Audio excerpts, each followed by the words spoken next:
Within 2 weeks of releasing in Japan, several game-changing techniques had already been discovered in F-Zero GX. Daku, aka snaking, would be discovered only 3 days after release and quickly became the best way to set extremely fast times. A replay was uploaded displaying the ability some custom machines have to fly infinitely into space. Our story continues 3 days later, on August 11, 2003. This day would prove to be full of discovery and exploration into the various game mechanics in GX. Welcome to F-Zero GX Time Attack History.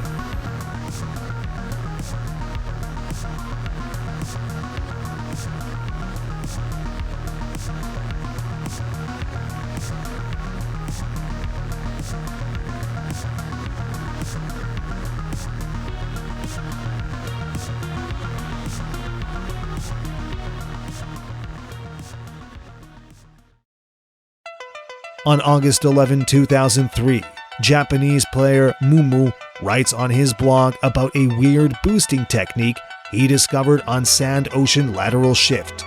Due to the nature of the track, Mumu was able to drive off the edge and quickly re-enter to gain some speed.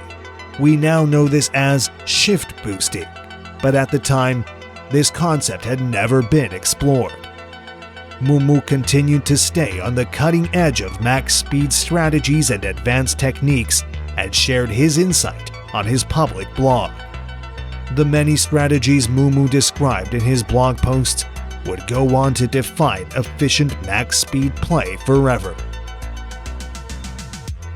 On the very same day, an anonymous poster on Nichanaru would discover an ultra shortcut on Green Plant Spiral. Ultra shortcuts are a way to skip numerous checkpoints on the track, allowing the player to finish a lap without traversing the entire track like intended. Their explanation of the shortcut was very vague and doesn't properly explain the requirements for getting a lap to count. The Japanese player Hamakin would even go on to write an extensive summary of the spiral shortcut, but even they were a little uncertain about how they were able to skip all of the checkpoints. On the same day, a flying time of 56.153 seconds was set by Noniri on Green Plant Spiral in F-Zero AX. This clearly showed that space flying was present in that game as well. Eventually, a video would appear online that demonstrated the ultra shortcut on Green Plant Spiral. The player seems to fly aimlessly around the last part of the track, but somehow, the lap was counted. It seems the requirements for getting a lap to count was not yet well understood at this time. Japanese players referred to these as bug shortcuts. F-Zero GX would finally be released in North America on August 25, 2003. American players were eager to try the rumored techniques coming out of Japan. About 1 month later, a developer of F-Zero GX made a post on the Sega Amusement Vision website that acknowledged some of the advanced mechanics within AX and GX. T-drift and snaking are mentioned, and given the name Goruki Drift and Renzoku Drift, respectively. It was unclear if any of these advanced mechanics were intentionally coded into the game or simply the consequence of developer oversight. It is heavily speculated that this developer simply made up these terms after seeing what techniques players were doing at F-Zero AX tournaments. Amusement Vision would remain mostly quiet about these techniques for the remainder of their existence, but it was clear that the game was intentionally designed to include many different driving styles. About a month after GX released in the United States, the fzero.jp website announced the online championship for F-Zero GX. In this tournament, players were given roughly 2 weeks to set their fastest time for each track in one of the 3 main cups. Players from all over could submit a unique code generated from the game and have it displayed on the official F-Zero website. In the Time Attack Records screen, a sequence of buttons can be used to generate a unique code based on the best time set on each track. Players would then submit this code to the website, where it would automatically be placed on the rankings. At the end of the period, players in First would earn the title of Fastest Pilot in Space by the fzero Executive Committee. Additionally, all players in the top 3 would receive a commemorative plaque, as well as an original fzero-GX mousepad. Japan was the clear favorite going into the tournament. At the same time, fzero-GX was still a whole month away from releasing in Europe. On top of that, many US players didn't think they would stand a chance against Japan with their extra month of practice. A handful of brave US players would enter the tournament to prove that there is strong talent in the West. Among these players was the number 1 ranked F-Zero X Time Attack player for the time, JKT Speed. From the day of the release, JKT Speed meticulously worked to hone his skills in both max speed and snaking playstyles. With the help of his brother Tony, he was able to learn the top strategies and compete with many of Japan's best. JKT would set his sights on the internet rankings and begin a relentless grind of the Ruby Cup. Jim Mitchell, another top X player, would also submit his times to the rankings. This would lead to the first of many controversies for the Nintendo Championship. In order to understand this mishap, we will need to delve into the history of the Japan-exclusive custom parts. fzero-GX has a handful of custom machine parts that were only released in Japan.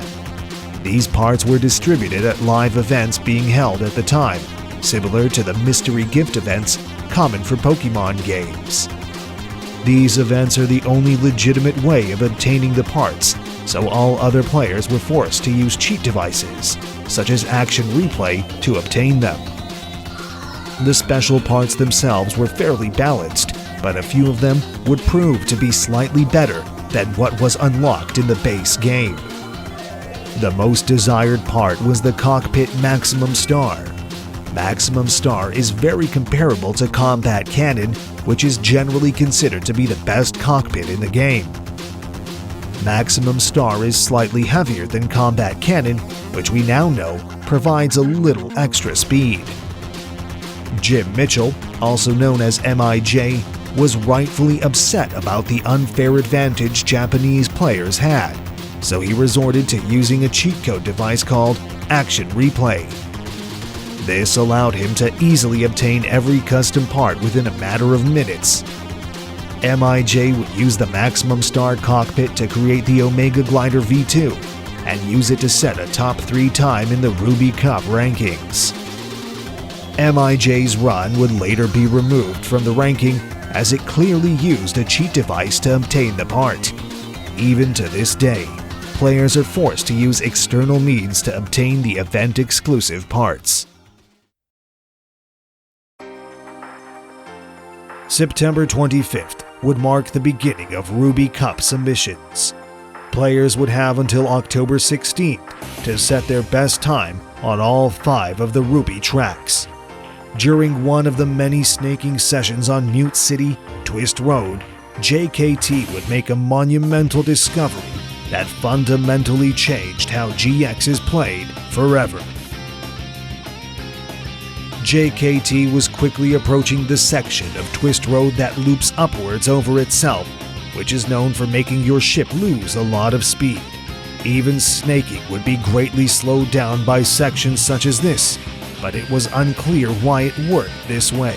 The fatigue and intensity of snaking was starting to take its toll on JKT, and this led to his GameCube controller falling from his hands. With the game no longer receiving inputs, something surprising happened. Fat Shark proceeded to glide up the slope with very little speed loss. In fact, it even gained speed. After some experimentation, JKT and his brother Tony determined that the accelerator was the sole factor that hindered machines on upslopes. Letting go of the acceleration seemed to bypass the speed loss that players were encountering. This was only the beginning. Letting go of the accelerator proved to be extremely beneficial for going fast in a number of scenarios. JKT would name this technique momentum throttle. In F-Zero GX, there is a hidden mechanic that will slow ships down if they are going above a certain speed threshold.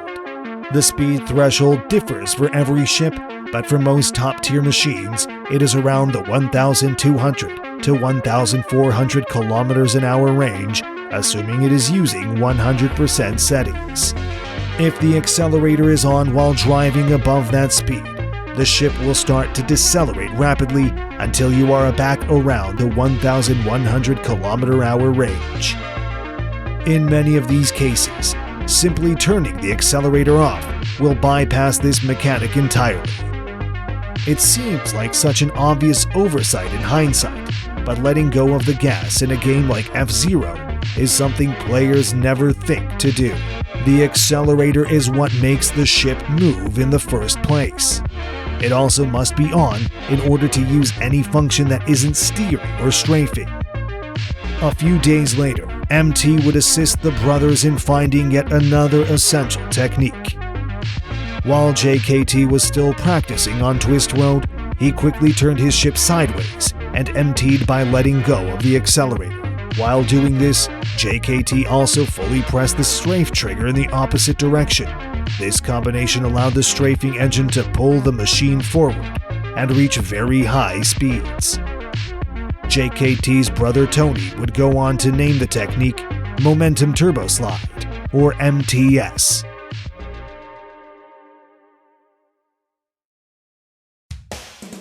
This technique allows players to take corners at incredible speeds, but it would prove to be very difficult to pull off. For one thing, initiating an MTS was only feasible if the player is already going at a high speed. On top of that, exiting an MTS would prove to be the most difficult part of the trick, as it usually cost all the speed gained and then some. The two brothers decided to withhold all knowledge about these discoveries until the Ruby Cup ranking period was finished. Even with the huge benefit of MT, they knew Japan would be tough to beat. JKT wasn't satisfied on Twist Road until he broke the sub-40 barrier with a time of 39.619 seconds. This narrowly took the top spot on Twist Road, beating out players such as Mitani and Phantom. The day before the Ruby Cup submissions closed, JKT awoke to a shocking discovery. His record on Twist Road had been beaten by a Blue Falcon player using the alias Neta, which roughly translates to meme in Japanese.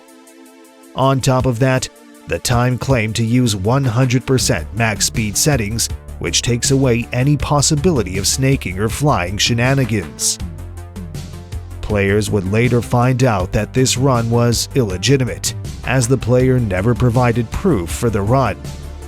The time would eventually be removed at the conclusion of the verifying period, giving JKT his rightful place as number 1 on the Mute City Twist Road ranking. Submissions for the Ruby Cup would come to an end on October 16. The fastest players for each track included JKT on Twist Road.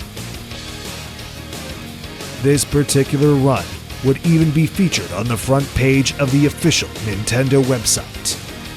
Mitani on Split Oval and Surface Slide, and Earth Ekami on Loop Cross and Multiplex. Shortly after, JKT would share the first details about momentum throttling. This mainly occurred in IRC chat rooms, which were a popular hangout for speedrunners back in the day. The F-Zero community was absolutely shook by the replay, and word quickly spread about the accelerator off technique. It was bound to shake up the rest of the tournament. Submissions for the Sapphire Cup would begin a few days later on October 23rd. Momentum Throttle had quickly become the main focus for many top players. Right away, players started finding many places to implement it, which in turn allowed them to maintain much higher speeds than before. Many Japanese posts can be seen discussing it here. It was clearly a difficult task to retroactively apply these new techniques to already established playstyles. One of the most beneficial examples would be found pretty quickly. Players noticed that releasing the accelerator after a big dive would allow you to keep a ton of speed gained from the dive and retain it for a significantly longer time. Shortly after, M.O.O.N would make one of the first mentions of a new technique called Momentum Turbo Rail Sliding, also known as MTRS. MTRS is a natural evolution of the previously mentioned MTS, except it is performed directly against a wall or railing. If done correctly, this quickly accelerates the machine to an insane degree. Just like MTS, MTRS is difficult to exit without losing a lot of speed. Because of this, players usually only perform it on the final stretch of a track. Some players, however, preferred to stick to the skies. During the Sapphire Cup Internet rankings, many more players began to implement the space flying exploit into their runs. If the player skips too many invisible checkpoints, their machine will instantly explode upon returning to the track. Initially, players avoided this by flying high above the entire track, being sure to grab every intended checkpoint. The freedom of movement provided by flying allows for a much tighter racing line than what is possible when constrained to driving on the track. Despite this, snaking was usually faster than a lot of the flying shortcuts being used at the time. This is mainly due to the insane top speeds that snaking can reach, as opposed to the much slower speed of spaceflying. One example of this was on Port Town Aero Dive, where Mitani decided to snake the first half of the lap, then spacefly the remaining half. This strategy allowed Mitani to surpass the other players who spaceflew the entire course. Meanwhile, M.O.O.N would find yet another use for the Momentum Turbo Slide. M.O.O.N would upload his replay for Casino Palace Double Branches and describe a unique rail sliding technique that worked on the steep upslope in the middle of the lap. M.O.O.N explains that doing a super high-speed drift in that section would cause the wall to seemingly suck the machine right into it. For some reason, doing this wouldn't cause the machine to bonk on the wall or lose speed at all. M.O.O.N would describe the phenomenon as sliding on a wall of ice. M.O.O.N emphasizes some of the key differences between this kind of rail slide and the aforementioned Momentum Turbo rail slide. This new type of rail slide seemed to remove collision from the wall entirely, allowing the player to fully utilize their MTS with zero health loss. Players would eventually call this technique an inward curve MTS. This technique can only be performed on a handful of tracks in the game, as it requires an upslope with just the right angle. Sapphire Cup submissions would come to an end on November 13, 2003. Mitani dominated the ranks with top times on Drift Highway, Aero Dive, and Mobius Ring. Phantom would take first on Long Pipe, and Midiman would take first on Serial Gaps. Midiman set his Serial Gaps time using the same memory card as his brother JKT Speed, so that's why the names don't match. Emerald Cup would mark the third and final cup for the Nintendo Championship. Confidence among players was low, as the Emerald Cup contains some of the longest and most difficult tracks in the game. Submissions would open on November 20th, 2003. Things started off similar to the previous cup, with Mitani predicting snaking to dominate at least 3 of the courses. This would hold true until 6 days later, on November 26, 2003, impossibly low times and would be uploaded on Big Blue Ordeal. Japanese player Earth Ikami starts a thread discussing the potential of ultra shortcuts in the game. 3 days later, Mitani was disappointed to find out that another ultra shortcut had also been discovered on Lightning Halfpipe. Some players even speculated its use on Port Town Long Pipe as well. Mitani originally wanted these discoveries to be kept under wraps, as he didn't want to ruin the sanctity of the tournament, but it was far too late. This type of shortcut would eventually be known as a first corner shortcut, where you take off from the first section of the track and grab the checkpoint from the first corner. Once the checkpoint counter gets stuck there temporarily, fly behind the finish line plane and cross the finish line to count a lap.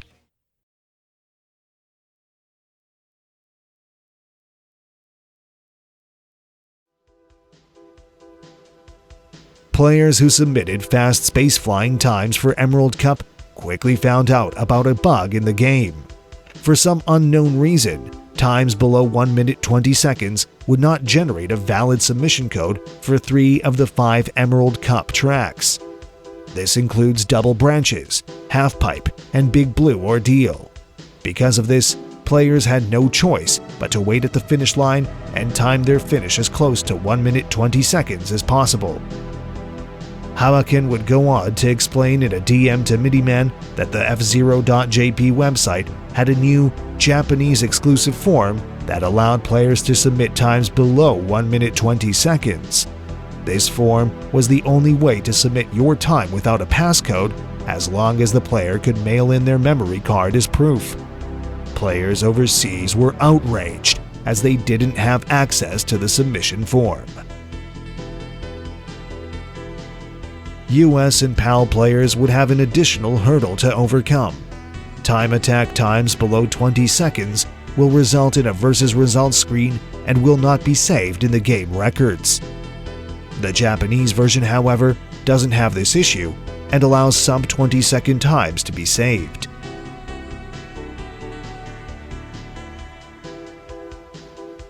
Submissions for the Emerald Cup would close on December 11, 2003. Bringing an end to the official internet rankings. The fastest players for each track included Earth Ikami on Cylinder Knot, Sanko Gishika on Intersection, Midiman on Double Branches, IE8 on Halfpipe, and Hamakin on Ordeal. Following that day, Nintendo would no longer support internet rankings on the fzero.jp website, so the top times for the tournament would remain there unchanged forever.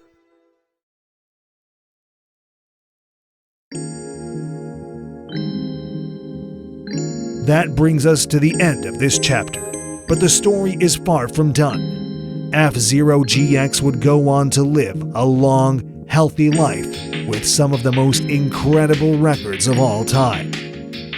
Special thanks to Tony Tai for providing the inspiration for this video.